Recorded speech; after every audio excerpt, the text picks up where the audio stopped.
Hello friends, welcome to Indian study के YouTube channel पर आपका स्वागत है। मैं सलमान खान आपके लिए लाया हूं टेक्निकल क्लास जो कि आपकी आरआरबी जेई सीबीटी 2 के लिए इम्पोर्टेंट है और मैं इलेक्ट्रिकल स्ट्रीम का पढ़ा रहा हूं। जो आज हमारा टॉपिक है वो है मिलमेंस थ्योरम। मिलमेंस थ्योरम के बारे में हम आज जानेंगे। कल हमारी हो गई थी थेवेनिन थ्योरम भी हमने परसों कंप्लीट कर ली थी।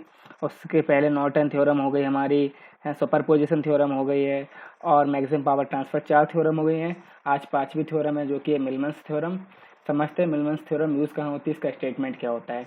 ये दो चीज़ें ज़रूरी रहती हैं। एक बात और आप याद रख लीजिए, मिलमेंस थ्योरम को हम पैरेलल जनरेटर के नाम से भी जान सकते हैं। किससे जानते हैं? पैरेलल जनरेटर के नाम से भी जानते हैं। पैरेलल जनरेटर थ्योरम के नाम से भी इसको हम जानते हैं। तो अगर कहीं ये लिखा आ जाए कि network solve by parallel generator theorem, तो आपको घबराने की आवश्यकता नहीं है। मिलमेंस थ्योरम वहाँ पर आपको अप्लाई करनी होगी और हम मिलमेंस थ्योरम के द्वारा उस नेटवर्क को क्या कर सकते हैं, सॉल्व कर सकते हैं। तो अब सबसे पहले हम बात करते हैं स्टेटमेंट की। तो स्टेटमेंट इसका क्या होता है, तो देखिए स्टेटमेंट ये लिखा है आपके सामने। The theorem is applicable only when any given network can be rearrange in the standard format. This theorem is useful whenever the large number of sources print in the network. Sorry, वो present होगा, क्या होगा, present होगा। तो यहाँ पर आप correction कर लेना, ये होगा प्रेजेंट होगा। when the large number of sources present in the network, मतलब कि ये यूजफुल कब है, जब लार्ज नंबर जो हो सोर्सेस के वो क्या हो नेटवर्क में, आवश्यक मात्रा मतलब कि ज़्यादा से ज़्यादा सोर्सेस उसमें लगे हों, तभी ये थ्योरम हमारी यूजफुल होगी। अब कभी कभी यही पूछ लेते हैं कि when the number of sources, मतलब नंबर ऑफ सोर्सेस मोस्ट है, मतलब ज़्यादा है नंबर ऑफ सोर्सेस, तो कौन सी हम जो थ्योरम है वो यूजफुल रहेगी हमारे लिए। तो आपको दे देंगे सुपरपोजिशन, थेवेनिन, नॉर्टन और मिलीमेंस। तो आपके वहाँ पर आंसर क्या हो जाएगा, मिलमेंस थ्योरम। तो जहाँ पर आपके सोर्सेस ज़्यादा हों तो वहाँ पर आप कौन सी थ्योरम यूज़ करोगे, मिलमेंस थ्योरम यूज़ करोगे, जिसके द्वारा हम आसानी से सॉल्व कर सकते हैं। देखते हैं किस प्रकार से सॉल्व करेंगे थ्योरम्स को। स्टेटमेंट मैंने आपको बता ही दिया है। देखिए ये हो गया हमारा कोई रेजिस्टेंस या इम्पीडेंस मान लीजिए, ये हो गया हमारा फिर से इम्पीडेंस, ये हमारा वोल्टेज सोर्स, ये हमारा इम्पीडेंस और ये हमारा वोल्टेज सोर्स। और इसी प्रकार हमारे कहाँ तक हैं, एन तक हैं। कहाँ तक हैं, एन तक हैं, एन तक लगे हुए हैं। ठीक है, ये हमारा ए है टर्मिनल है, ये हमारा बी है। तो इसे हम क्या करेंगे, सबसे पहले इसे एक सिंपल इक्विवेलेंट सर्किट में उसे क्या कर लेंगे, कन्वर्ट कर लेंगे।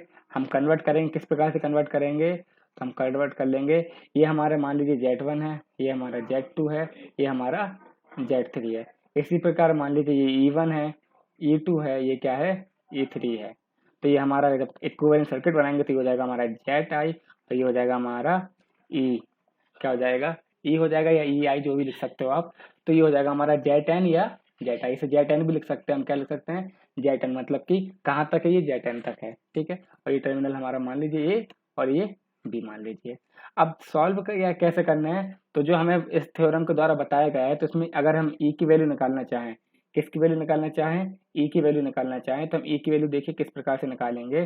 तो E की वैल्यू अगर हम फाइंड करना है तो E की वैल्यू हो जाएगी summation of I equal to 1 to N और साथ में EI या YI अपॉन में summation of I equal to 1 to N और यहाँ पर हो जाएगा हमारा YI।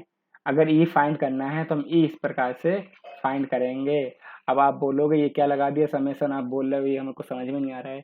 तो इसका मतलब ये होता है कि जो EI YI है, इसकी जगह हम क्या ले सकते हैं, E1 Y1 plus E2 Y2 plus E3 Y3, यानी कि आपके जितने सोर्सेस हैं उतने आपके लग जाएंगे। इसी प्रकार इसमें क्या लिखेंगे, Y1 plus Y2 plus Y3, कहाँ तक, जहाँ तक आपके दिए हैं YN तक, यहाँ पे क्या हो जाएगा EN YN।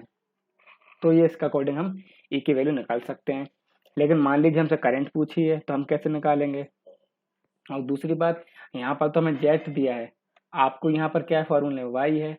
तो हम जानते हैं वाई क्या होता है, हमारा वाई होता है इन्वर्सली होता है किसके, जेट के। तो यहाँ पर हम अगर वाई के पदों में से जेड के पदों में अगर व्यक्त करें तो ये हो जाएगा E1 अपॉन में Z1 प्लस E2 अपॉन में Z2 प्लस के E3 अपॉन में Z3 प्लस के कहाँ तक En अपॉन Zn तक।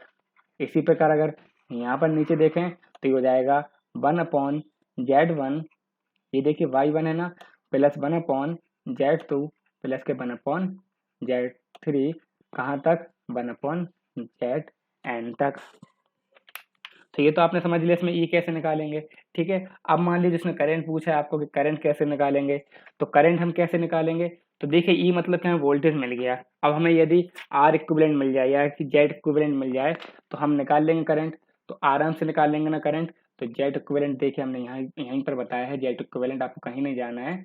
ये देखिए अगर आपको जेड इक्विवेलेंट की निकालना है वैल्यू, मतलब कि या जेड निकालना है, तो कैसे निकालोगे, 1 upon Z1 plus 1 upon Z2 plus के 1 अपॉन Z3, लेकिन ये क्या होगा 1 upon Z equivalent equal to 1 upon Z1 plus 1 upon Z2 plus के 1 अपॉन Z3। इस प्रकार से आप जेड इक्विवेलेंट की वैल्यू निकाल सकते हो, या ऐसी को लिख सकते हैं, क्या लिख सकते हो, Y इक्विवेलेंट बराबर Y1 plus Y2 plus Y3।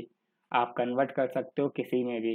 तो हमें ई की और जेड की जरूरत पड़ेगी, तो हमने ई आपको बता दिया कैसे निकलेगा, जेड बता दिया आपको किस प्रकार से निकलेगा। और जब अगर यदि आई निकालेंगे तो आई बराबर क्या हो जाएगा हमारा ई अपॉन जेड, क्या हो जाएगा ई अपॉन जेड। इस प्रकार से हम क्या निकाल सकते हैं, इसमें करंट निकाल सकते हैं, किसके द्वारा, मिलमेंस थ्योरम के द्वारा। ठीक है, आगे चलते हैं, क्वेश्चन करते हैं इस पे किस प्रकार से होगा। तो हम क्वेश्चन की बात करते हैं किस प्रकार से होगा। चलिए एक क्वेश्चन आपके सामने पेश करते हैं और देखते हैं किस प्रकार से होगा। ठीक है, ये हमारा क्वेश्चन है 3 ओम का, ये है हमारा 8 वोल्ट का, ये है हमारा फिर से 3 ओम का, ये हमारा 18 वोल्ट का वोल्टेज सोर्स, ये हमारा 24 वोल्ट का वोल्टेज सोर्स, और यहाँ पर है हमारा क्या, RL, क्या है, RL दिया है। अब हम आपकी वैल्यू लिख देते हैं क्या क्या, ये 3 ओम है, ये हमारा 8 वोल्ट है, ये कितना है हमारा 3 ओम है, ये 18 वोल्ट है, ये 3 ओम है, ये 24 वोल्ट है, और ये जो है हमारा RL दिया है 3 ओम का। और इसमें हमें फाइंड क्या करना है, IL फाइंड करना है। ठीक है, ऑप्शन दिए हैं आपको, पहला ऑप्शन दिया है आपको 12 एम्पियर, दूसरा ऑप्शन दिया है आपको 4 एम्पियर, और तीसरा एम्पियर कोई ऑप्शन दिया है आपको 6 एम्पियर, और चौथा कोई आपको ऑप्शन दिया है 8 एम्पियर। तो आपको बताना है इसमें से आंसर सही क्या होगा। तो सबसे पहले आपको क्या करना है, जो हमारे जेट हैं उसे किस में चेंज करना है, वाई में करना है, और हमारे ये वोल्टेज सोर्स दिए ही है हमें हमको। तो सबसे पहले हम क्या निकालेंगे, ई निकालेंगे। ई किस प्रकार से निकालते हैं हमने आपको बताया है, E1 Y1 plus E2 Y2। अब कितने हमारे पास हैं ब्रांच, 3 ब्रांच हैं, तो E1 Y1 plus E2 Y2 plus E3 Y3 upon में यहाँ पर हो जाएगा Y1 plus Y2 plus Y3। यहाँ से आपको E मिल जाएगा, और अब आपको Z निकालना है, तो Z क्या हो जाएगा हमारा, अभी भी मैंने आपको बताया 1 अपॉन जेड बराबर 1 upon Z1 plus 1 upon Z2 plus 1 upon Z3। यहाँ से आप क्या निकाल लोगे, जेड निकाल लोगे। ठीक है, अब यहाँ की हम चूंकि यहाँ पर हमें क्या दिया, ये जेड दिया है, ई वाई तो दिया नहीं है, तो इसे हम जेड में कन्वर्ट कर लेंगे। तो E1 upon Z1 plus E2 upon में Z2 प्लस E3 अपॉन में Z3 होल अपॉन में 1 upon Z1 plus 1 upon Z2 plus के 1 अपॉन Z3। तो जब आप सॉल्व करोगे तो यहाँ पे E1 की वैल्यू कितनी है 8 वोल्ट, अपॉन Z1 की वैल्यू 3, प्लस E2 की वैल्यू कितनी है 18 अपॉन में 3, प्लस ये कितनी है 24 अपॉन में 3 होल अपॉन में 1 अपॉन Z1 की 3, इसकी भी कितनी 3 और इसकी भी कितनी 3। तो यहाँ से हमें जो E मिल जाएगा, तो हमको E कितना मिल जाएगा हमको, तो अब आप सॉल्व करोगे तो यहाँ पे 3 आ जाएगा हमारा एलसीएम, और ऊपर हो जाएगा हमारा 24 और 18 हो जाएगा 24 10 34 42 8 50 हो जाएगा ऊपर 50/3, और नीचे हो जाएगा 50/3, और नीचे हो जाएगा 3/3। जब आप सॉल्व करोगे तो हमें मिल जाएगी वैल्यू कितनी ई की 50/3, क्योंकि 3 से 3 कैंसिल हो जाएगा। ई की वैल्यू मिल गई है। इसी प्रकार आप जेड की जब यहाँ से वैल्यू निकालोगे 1/z बराबर हो जाएगा आपका 3, एलसीएम लोगे 3/3, तो जेड बराबर क्या हो जाएगा आपका 1 हो जाएगा। ठीक है, इस प्रकार से आप क्या निकाल सकते हो, ई आई निकाल सकते हो। क्या हो जाएगा, E/Z हो जाएगा। जब आई आप निकालोगे तो क्या हो जाएगा, E/Z हो जाएगा, और ई की वैल्यू कितनी है 50/3 है। तो अब हमें देखना है कि 1/Z1 की वैल्यू कितनी थी हमारी 3 थी, प्लस 1/Z1 की वैल्यू कितनी थी 3 थी, प्लस 1/Z3 की वैल्यू भी 3 थी। तो यहाँ पर हमने एलसीएम लिया 3, तो जेड की वैल्यू कितनी मिल गई हमें 1/1 मिल गई, सीधी सी बात है। ई की वैल्यू ये मिल गई, यहाँ से हम किसकी वैल्यू निकाल सकते हैं, आई की वैल्यू निकाल सकते हैं।